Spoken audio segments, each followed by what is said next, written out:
మనం వాడేటువంటి రకరకాల వస్తువుల పైన ప్రభుత్వం అనేది పరోక్ష పన్ను విధించడం జరుగుతుంది.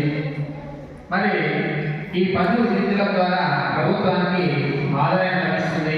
మరి ఆ ఆదాయాన్ని ప్రజల యొక్క సంక్షేమానికి, ప్రజల యొక్క అభివృద్ధికి ఉపయోగించడం జరుగుతుంది. మరి ఈనాడు జిఎస్టీ పైనటువంటి 4 స్లాబ్స్ 5%, 12%, 18%, 28% అని 4 రకాల స్లాబ్స్ ఉన్నాయి.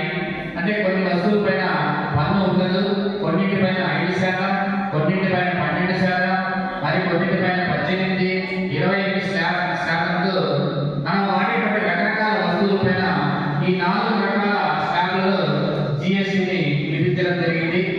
మరి ఈ జిఎస్టీ ద్వారా ప్రభుత్వానికి ఆదాయం సమకూరుతుంది. కానీ ఈ జిఎస్టీ వల్ల కొన్ని